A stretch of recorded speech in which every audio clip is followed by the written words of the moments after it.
All right, friends, buckle up because this story just took a wild turn. Donald Trump's Supreme Court fight has officially gone from heated disagreement to full-blown political warfare. After the court struck down his tariff program, yes, the very policy he's been calling the backbone of his economic agenda, things didn't just get tense, they exploded. What really makes this dramatic is that some of the justices who ruled against him were appointed by Trump himself.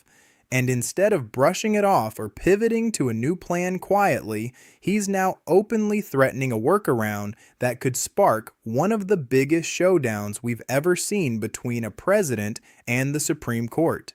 This isn't just frustration anymore. This feels personal. So stick with me, because every day this gets more intense. So here's what happened. Last Friday, the United States Supreme Court shut down Trump's sweeping global tariffs. These tariffs were largely justified under something called the International Emergency Economic Powers Act, or IEPA.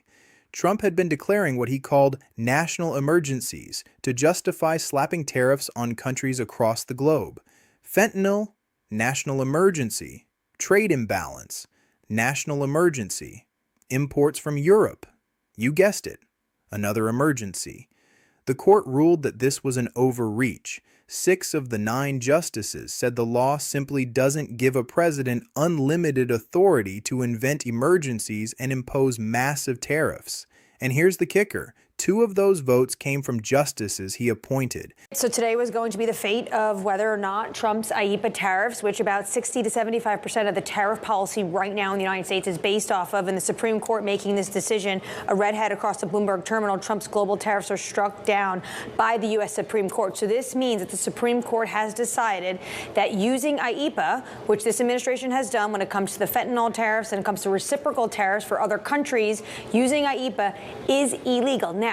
Now, for most presidents, this would be a setback. You regroup, you work with Congress, maybe you adjust the policy, but this is Donald Trump we're talking about. He didn't regroup, he went on offense.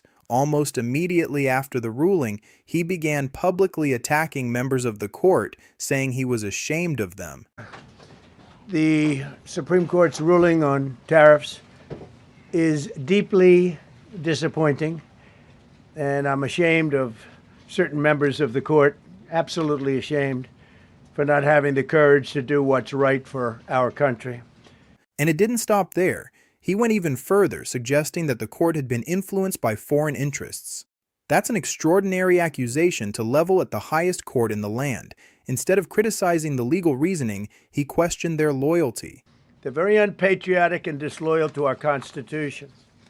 It's my opinion that the court has been swayed by foreign interests and a political movement that is far smaller than people would ever think. It's a small movement. I won by millions of votes. We won in a landslide. With all the cheating that went on, there was a lot of it, but we still won in a landslide. Too big to rig. That kind of rhetoric immediately raised eyebrows because it echoes the language he used in the past when institutions ruled against him. But the real shock came during the State of the Union. Traditionally, presidents show respect toward the court even when they disagree. It's one of those unwritten rules in Washington. But during this address, several justices didn't attend, including Justice Neil Gorsuch. And while some were present, Trump made it very clear he wasn't backing down. About that, but also I do believe that there's this anxiety about where the technological revolution is taking us. Let me just point out, this is the Chief Justice, Elena Kagan, Brett Kavanaugh, and Amy Coney Barrett, justices of the Supreme Court. 4 of the 9, Amy Coney Barrett, Kagan, and Roberts, all voted against President Trump in his tariff rule. Standing there, with members of the court seated just feet away, Trump essentially told the country he was already working on alternative legal pathways to continue imposing tariffs. He didn't hide it. He framed it as determination. But the good news is that almost all countries and corporations want to keep the deal that they already made, right, Scott? Knowing that the legal power that I, as president, have to make a new deal could be far worse for them, and therefore they will continue to work along the same successful path that we had negotiated before the Supreme Court's unfortunate involvement. So despite the disappointing ruling, these powerful, country-saving, it's saving our country, the kind of money we're taking in, peace-protecting. Many of the wars I settled was because of the threat of tariffs. I wouldn't have been able to settle them without.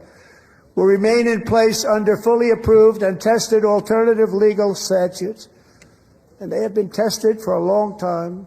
They're a little more complex, but they're actually probably better, leading to a solution that will be even stronger than before. Congressional action will not be necessary. It's already time-tested and approved. And as time goes by, I believe the tariffs paid for by foreign countries will, like in the past, substantially replace the modern-day system of income tax, taking a great financial burden off the people that I love. Now, think about what he's saying there. Not only is he promising to find a workaround to the Supreme Court's decision, he's floating the idea that tariffs could eventually replace income taxes altogether. Economists across the board have questioned whether that's even mathematically possible, but politically it sends a message. He's not retreating, he's escalating. And then came Wednesday. Just when it seemed like this was all about tariffs, the story shifted again. Vice President J.D. Vance stepped up to a podium and announced that the administration would be halting certain Medicaid payments to the state of Minnesota. So we're announcing today that we have decided to temporarily halt certain amounts of Medicaid funding that are going to the state of Minnesota in order to ensure that the state of Minnesota takes its obligations seriously to be good stewards of the American people's tax money. Now, what is this going to mean? What this means is that, first of all, the providers on the ground in Minnesota have actually already been paid. The state has paid those providers the money. What we're doing is we are stopping the federal payments that will go to the state government until the state government takes its obligations seriously to stop the fraud that's being perpetrated against the American tax. That announcement sent shockwaves through Washington. Because federal funding like Medicaid isn't typically something a president can selectively pause for one state over a policy disagreement. Congress appropriates that money. It's written into law. So naturally, reporters pressed Vance on the legal authority behind this move. On the question of the legal authorities, I mean, inherent in Congress's assigning of the administration actually, we're the ones who spend this money. Congress appropriates it. We're the ones who actually make sure this goes to the people it ought to go to. And inherent in that is making sure that it only goes to the people that Congress says that it should go to. We shouldn't be sending money to fraudsters. We should not be sending money to companies that are committing mass fraud. We shouldn't be sending money to anybody that's trying to defraud the American taxpayer.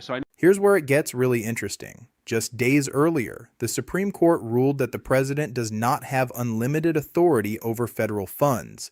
And now the administration is signaling it may test that boundary again, this time with healthcare funding. If this policy moves forward, it could head straight back to the court, which means we might be watching the opening round of an even larger constitutional battle. This isn't just about tariffs anymore. It's about separation of powers. It's about how far executive authority can stretch. For years, many critics argued that the court often sided with Trump. But this latest ruling suggests there may be limits, and Trump clearly doesn't like finding them. So now the big question is this: was the tariff ruling a one-time rebuke, or is it the beginning of the court drawing a firmer line during his second term? And if Trump keeps pushing, are we headed toward a historic clash between the executive branch and the judiciary? I want to hear what you think. Is this strategic pressure, or is it a dangerous escalation? Drop your thoughts in the comments below. And if you want more deep dives into the stories everyone's talking about, make sure you like the video and subscribe. Because if this week proved anything, it's that this fight is far from over.